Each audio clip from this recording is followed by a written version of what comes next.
Hi student, कैसे हैं आप लोग। हम आशा करते हैं कि बहुत अच्छे होंगे, आप लोग स्वस्थ होंगे, है ना।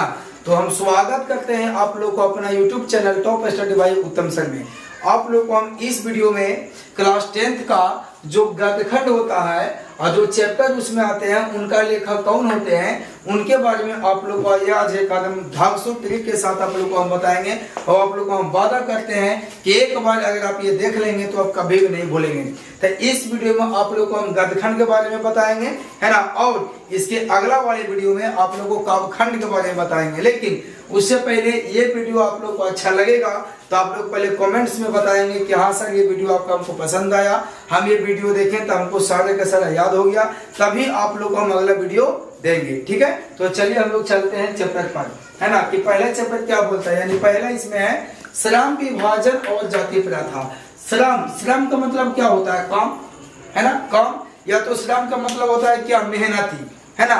तो यहाँ पे है कि श्रम विभाजन और जाति प्रथा के लेखक है भीमराव अंबेडकर। तो जो भीमराव थे, है ना, वो काफी ज्यादा मेहनती आदमी थे, है ना। वो एक दलित परिवार से बिलोंग करते थे, है ना, लेकिन फिर भी मेहनत में कभी पीछे नहीं हटते थे। तो श्रम मतलब तो मेहनत करने में कौन आगे थे, तो भीमराव अंबेडकर, भीमराव जी, है ना। और इतना ही नहीं, उन्होंने जाति के बारे में ही बताया, है ना। कौन बताए थे, तो भीमराव अंबेडकर ने बताए थे, जाति के बारे में बताए थे। और मेहनती भी कौन थे, तो भीमराव अंबेडकर ही थे ना, क्योंकि संविधान के बारे में उन्होंने बता दिया था। तो बोलिए, इन्होंने अपना संविधान को चर्चित करने के लिए, है ना, जाति के बारे में बोलने के लिए इन्होंने काफी मेहनत किया, श्रम किया। तो आज से हम बोलेंगे श्रम विभाजन और जाति प्रथा के लेखक कौन, तो भीमराव अंबेडकर हो गए। कौन मेहनती थे, कौन जाति के बारे में बताए, कौन संविधान को बदला, तो भीमराव अंबेडकर बदले, है ना। तो लेखक कौन हो गए, भीमराव अंबेडकर। चलिए दूसरा है 20 के दांत। देखिए 20 के दांत, इसमें 20 है। इनका लेखक है नलिन बिलोचन शर्मा। नलिन, देखिए नलिन में क्या आ रहा है, नली आ रहा है, नली। यहाँ पे 20 के दांत। तो जो नली होता है, नली में क्या देखते हैं हम लोग, बहुत सारे उसमें कचरा रहता है ना। तो क्या नली में जो कचरा रहता है वो अमृत होता है, वो विष होता है। क्या होता है, विष, है ना। जो नली में हम लोग का जो कचरा होता है वो कौची के समान होता है, विष के समान होता है। उसमें ना जाने क्या क्या चीजें रहता है ना। तो हम आज से बोलेंगे कि 20 के दांत। तब 20 के दांत के लेखक कौन है, नलिन बिलोचन शर्मा। कैसे बोलेंगे, तो अच्छा नलिन मतलब नली, तो नली में बहुत सारे कचरे रहते हैं, वो 20 के समान होते हैं, है ना। तो 20 के दांत के लेखक कौन हो गए, नलिन बिलोचन शर्मा। चलिए आगे हम लोग चलते हैं। भारत से हम क्या सीखें।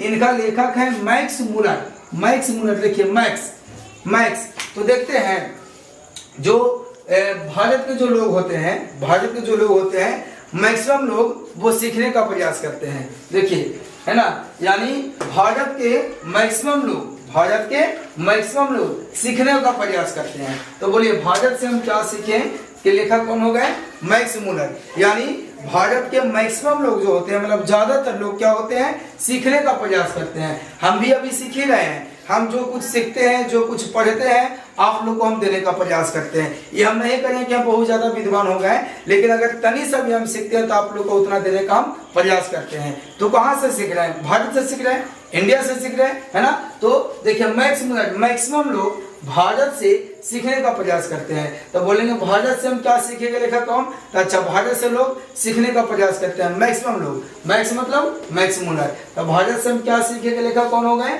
मैक्स मूलर हो गए। चलिए इसके बाद है नाखून क्यों बढ़ते हैं। इनका लेखक है हजारी प्रसाद द्विवेदी। देखिए हजारी प्रसाद द्विवेदी। तो देखते हैं हम लोग का जो नाखून है बचपन से ही बढ़ते आ रहा है, न जाने हजारों बार बढ़ चुका है। हजारों बार हम नाखून को क्या कर चुके हैं, काट चुके हैं, लेकिन फिर भी हजारों बार वापस आ जाता है कि नहीं। तो क्या देख रहे हैं हम, नाखून क्यों बढ़ते हैं। तो नाखून क्या होता है, बचपन से लेकर के अभी तक 1000 बार से कम बढ़ा होगा जी, बहुत बार हम लोग काट चुके हैं, है ना। तो नाखून 1000 बार कौन हो चुका है, बढ़ चुका है। तो नाखून क्यों बढ़ते हैं, लेखक कौन, तो अच्छा नाखून क्या 1000 बार से कम हम लोग काट चुके हैं। तो 1000 मतलब हजारी प्रसाद द्विवेदी। तो बोले नाखून क्यों बढ़ते हैं के लेखक कौन हो गए, हजारी प्रसाद द्विवेदी। क्योंकि जो हम लोग का नाखून होता है हजारों बार काटने के बावजूद भी, है ना, वो वापस फिर चला आता है। तो नाखून क्यों बांटने के लेखक हजारी प्रसाद द्विवेदी। चलिए आगे चलते हैं।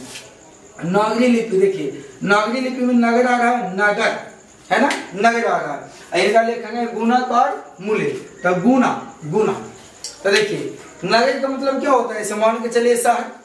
तो जो शहर होते हैं, जो नगर होते हैं, वो गांव से कई गुना ज्यादा बेहतर होते हैं। गुना गुना मतलब गुणाकार मूल्य, क्या बोले नगर। नगर जो होते हैं मतलब शहर जो होते हैं वो गांव से क्या होते हैं, कई गुना ज्यादा अच्छे होते हैं। कहीं देखिए मान के चलिए कि इधर गांव में अगर टमटम चल रहा है तो साइड में हवाई जहाज चलेगा, चलेगा कि नहीं चलेगा। तो बोलिए गांव से ज्यादा बेहतर है कि नहीं है, बिल्कुल बेहतर है। तो नागरी लिपि यानी नगर, तो नगर क्या होता है, गांव से ज्यादा गुना अच्छा होता है। गुना मतलब गुणाकार मूल्य। तो आज से बोलेंगे कि नागरी लिपि के लेखक कौन है, गुणाकार मूल्य। ठीक है, आगे चलते हैं। बहादुर, चलिए तो बहादुर लोग क्या, बहादुर के लेखक कौन है, अमरकांत।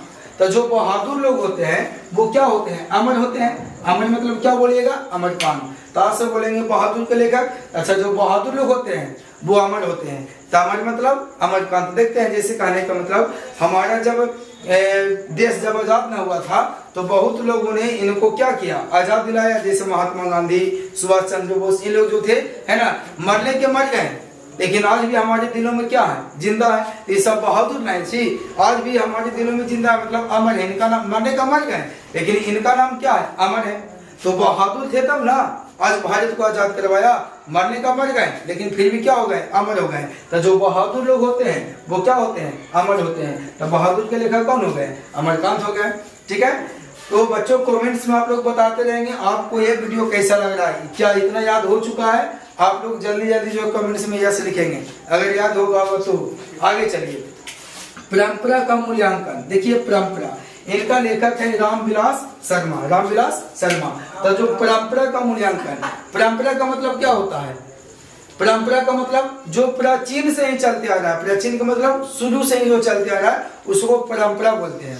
जैसे देखिए एग्जाम्पल से समझाते हैं। जैसे देखते हैं अगर शादी किसी का होता है तो शादी होते वक्त 7 फेरा लगता है। तो इस 7 फेरा कैसे लग रहा है, आज से बहुत पहले से, प्राचीन काल से ही है ना 7 फेरा लग रहा है, ये परंपरा है। तो ये कब से चल रहा है, तो जब राम जी के शादी हुआ था, राम भगवान के शादी हुआ था, तबे से परंपरा चल रहा है। तो बोलिए अगर हम बोलेंगे परंपरा का मूल्यांकन के लेखक कौन है, तो रामविलास शर्मा है ना। क्यों, क्योंकि परंपरा का मतलब होता है जो प्राचीन से चल रहा हो। तब परंपरा कब से चल रहा था, तो जब राम भगवान के शादी हुआ था तबे से ये परंपरा चल रहा है कि शादी होगा तो 7 फेरा लगेगा। तो बोलिए परंपरा का मूल्यांकन कौन, रामविलास शर्मा। राम जी का जब विवाह हुआ था तबे से ये परंपरा चल रहा है। इनके बाद है जीत जीत में निरखत हूँ, इनका लेखक है पंडित बिरजू महाराज, पंडित बिरजू महाराज। देखिए महाराज में क्या है, राज। तो जीत जीत में निरखत हूँ, अगर कोई व्यक्ति एक बार जीतता है तो क्या कहता है, राजा। एक बार जीत गया तो क्या कहेंगे, राजा। और अगर बार बार जीतेगा तो उसको क्या बोलेंगे, महाराजा। महाराजा मतलब महाराज। तो कौन महाराज, पंडित बिरजू महाराज। देखिए एक बार जीता तो राजा, एक बार और जीते तो बार बार ना जीत गया, तो बार बार जीत गया मतलब एक बार जीतेगा तो राजा, और फिर बार बार जीतेगा तो महाराजा। तो महाराज यानी बोलेंगे पंडित बिरजू महाराज। तो अगर हम बोले जीत जीत में निरखत हूँ, इनका लेखक कौन है, तो पंडित बिरजू महाराज। क्यों, क्योंकि जीते एक बार जीते तो राजा, फिर जीत बार बार जीते तो महाराजा। तो महाराजा मतलब पंडित बिरजू महाराज। ठीक है, तो आज से बोलेंगे जीत जीत में निरखत हूँ के लेखक पंडित बिरजू महाराज। चलिए आगे चलते हैं। अनबियो, अनबियो के लेखक कौन है, अशोक वाजपेयी। तो ध्यान दीजिए, आ से अनबियो और आ से अशोक, आ से अनबियो, आ से अशोक है ना। इसमें आ से एक ही नाम एवे किया है, इतना चैप्टर में आ से मात्र एक ही नाम है, तो आपको तो बिल्कुल याद हो जाएगा कि आ से अनबियो और आ से अशोक वाजपेयी। तो अनबियो के लेखक कौन हो गए, अशोक वाजपेयी। चलिए इनके बाद है मछली। चलिए मछली, इनका लेखक है विनोद कुमार शुक्ल, विनोद कुमार शुक्ल। देखते हैं अगर आप कोचिंग पढ़ने के लिए जाते हो है ना, कहीं ट्यूशन जाते हो, तो अगर आप पढ़ने के लिए जाते हैं तो आपको क्या लगता है, शुल्क लगता है। आपको क्या लगता है, शुल्क है ना, शुल्क क्या लगता है, शुल्क लगता है। तो हम लोग को संगत में एक दोस्त था, एक दोस्त था, उस दोस्त का नाम था विनोद। कौची नाम था? विनोद। तब विनोद के कौची बोला कि ए विनोद जाओ बाजार से मछली लेके आओ। हम विनोद को क्या बोले कि विनोद जाओ बाजार से कौची लेकर आओ, मछली लेकर आओ। तो अगर वो मछली लाने जाएगा बाजार से तो उसको क्या देना पड़ेगा? पैसा। पैसा मतलब शुल्क के रूप में पैसा देना पड़ेगा। तो शुल्क देखिए, शुल्क रिलेट कीजिए, शुल्क शुक्ल, शुल्क शुक्ल। तो कौची? विनोद कुमार शुक्ल। तो मछली के लेखक कौन हो गए? विनोद कुमार शुक्ल। तो बोलो बाजार से मछली लाने कौन गया था? विनोद। एगो विनोद मेरा दोस्त था, उसको बोले कि विनोद जाओ ना बाजार से मछली ले आओ। तो मछली लाने जाएगा तो उसको क्या लगेगा? शुल्क। शुल्क उल्टा कीजिए, शुक्ल, शुल्क शुक्ल, है ना। तो विनोद कुमार शुक्ल। मछली लाने कौन गया था? विनोद। उसको क्या देना पड़ा था? शुल्क मतलब शुक्ल। तो विनोद कुमार शुक्ल। चलिए मछली के लेखक हो गए। इनके बाद है नौबत खाने में इबादत। नौबत खाने, देखिए इसमें खाने आ रहा है। लेखक है यतीन्द्र मिश्र को रिलेट कर दीजिए मिस्री में, है ना। तो क्या हुआ? मतलब 9 व्यक्ति होटल में पहुंच गया, खाने गया। 9 व्यक्ति मिलकर होटल में खाने गया। तो देखते हैं अगर आप होटल में कुछ खाने जाते हैं, खास कर मीट मछली खाने जाते हैं, तो खाने के बाद वहां पे प्लेट में क्या रखा जाता है ना? मिश्री और सूप। मिश्री में क्या रहता है? सूप रहता है। तो खाने के बाद हम लोग क्या करते हैं? मिश्री को खाते हैं, सूप को खाते हैं, है ना। तो नौबत खाने में इबादत। तो बोलिए 9 व्यक्ति मिलकर कौची खाने गए? खाना खाने गए। तो खाना खाने के बाद हम लोग क्या खाए? सूप और मिश्री मतलब मिश्र। तो यतीन्द्र मिश्र। तो बोलिए ऐसे नौबत खाने में इबादत के लेखक कौन हो गए? तो यतीन्द्र मिश्र। कैसे बोलेंगे हम लोग? तो हम लोग 9 व्यक्ति मिलकर के खाना खाने गए थे और खाना खाने के बाद हम लोग क्या खाए थे? मिश्री मतलब मिश्र। तो बोले यतीन्द्र मिश्र। तो नौबत खाने में इबादत के लेखक कौन हो गए? यतीन्द्र मिश्र। चलिए एक आप लोग का लास्ट बच गया, शिक्षा और संस्कृति। तो शिक्षा और संस्कृति के लेखक कौन है? महात्मा गांधी। तो आप भी जान रहे हैं कि शिक्षा और संस्कृति के बारे में कौन बताए थे? तो महात्मा गांधी बताए थे। यानी अगर आज कुछ भी शिक्षा बचा हुआ है या कुछ भी अगर संस्कृति है तो उनके बारे में कौन बताए थे? महात्मा गांधी बताए थे। तो आप सब बोलेंगे कि शिक्षा और संस्कृति के लेखक कौन है? तो महात्मा गांधी है ना। चलिए आपको शॉर्ट में 1 मिनट में पूरे हम बता देते हैं फिर से। श्रम विभाजन और जाति प्रथा। तो बोलिए श्रम यानी मेहनती कौन थे? तब भीमराव अम्बेडकर जी थे। इन्होंने जाति के बारे में बताया, संविधान के बारे में बताया था। तो श्रम विभाजन और जाति प्रथा के लेखक कौन हो गए? भीमराव अम्बेडकर। उसके बाद है 20 के दांत, है ना। इनका लेखक है नलिनी बिलोचन शर्मा। तो नली में क्या बाता है? 20। नली में अमृत तो बहता नहीं है। तो 20 नली में क्या होता है? 20। तो 20 के दांत के लेखक कौन? नलिनी बिलोचन शर्मा। इसके बाद है भारत से हम क्या सीखे, है ना। इनका लेखक है मैक्स मुलर। तो अब हम क्या बोले कि भारत के मैक्सिमम लोग सीखने का प्रयास करते हैं। हम भी सीख रहे हैं, तब आप लोग को सिखा रहे हैं, है नहीं। तो भारत से मैक्सिमम लोग, मैक्स मतलब मैक्स मुलर, लोग क्या करते हैं? सीखने का प्रयास करते हैं। तो भारत से हम क्या सीख के लेखक? Max Muller. इसके बाद नाखून क्यों बढ़ते हैं? तो देखते हैं नाखून बचपन से लेकर अभी तक 1000 बार हम काट चुके हैं। कौची? नाखून। फिर भी बार क्या होता है? बढ़ जाता है। तो नाखून क्यों बढ़ते हैं? तो नाखून बढ़ जाता है। कितना बार बढ़ता है? 1000 बार। तो लेखक कौन हो गए? हजारी प्रसाद द्विवेदी। फिर नागरी लिपि। नागरी को रिलेट कीजिए नगर से। तो नगर जो होता है वो गांव से क्या होता है? अच्छा होता है ना। कई गुना अच्छा होता है। नगर जो होते हैं गांव से कई गुना अच्छा होता है। गुना मतलब गुणाकार मूल्य। चलिए अब एक परंपरा का मूल्यांकन। तब परंपरा मतलब क्या होता है? जो प्राचीन से चलते आ रहा है। तो प्राचीन से क्या चलता है? जैसे मान लीजिए किसी का, कोई व्यक्ति का शादी विवाह है, तो शादी विवाह में 7 फेरा होता है। तो ये आज से लगा हुआ है, कल से लगा हुआ है ना। ये परंपरा मतलब शुरुआती से चलते आ रहा है। तो ये परंपरा जो है राम भगवान के जब शादी हुआ था तब से परंपरा चलते आ रहा है। तो बोलिए परंपरा मतलब राम भगवान के शादी हुआ था तब से। तब परंपरा का मूल्यांकन के लेखक कौन हो गए? रामविलास शर्मा। चलिए इसके बाद है जीत मैंने लिखा हूँ। तो देखिए एक बार जीतता है तो कौची कहलाता है? राज। अब बार जीतता है तो कहलाता है क्या? महाराज। मतलब एक बार जीतेगा तो राजा, अब बार जीतेगा तो महाराजा। तो जीत मैंने लिखा तुमने लिखा कौन? तो पंडित बिरजू महाराज। क्योंकि एक बार जीता तो राज और 2 बार जीता तो महाराज मतलब महाराजा। तो जीत मैंने लिखा तुमने लेखक पंडित बिरजू महाराज। इसके बाद है अभिनयो।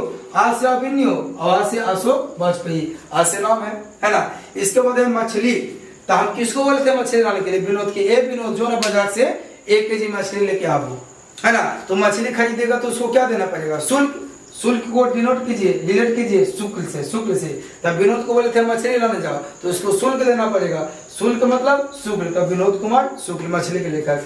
इसके बाद है नौबत खाने में इबादत। 9 आदमी मिल करके हम खाना खाने गए, तो खाना खाने गए होटल में, तो खाना खाने के बाद क्या खाते हैं हम लोग? मिश्री या सूप खाते हैं, है ना। कहीं जब मीट मछली अब खाते हैं तो लास्ट में देखिएगा खाने के बाद प्लेट में रखा जाता है सूप है मिश्री।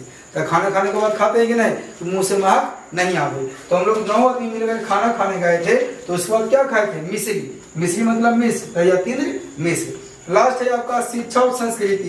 तो शिक्षा और संस्कृति के बारे में आपको कौन बताए थे? महात्मा गांधी बताए थे कि शिक्षा और संस्कृति क्या है, जिनके बारे में हम लोग को महात्मा गांधी बताए थे, है ना। तो आपको शुरू में ही बोले कि अगर आपको अच्छा लगेगा तो कमेंट्स में जरूर लिखेंगे कि हाँ सर ये हमको जो है पूरा का पूरा याद हो गया, तभी आप लोग का अगला वीडियो हम दे पाएंगे।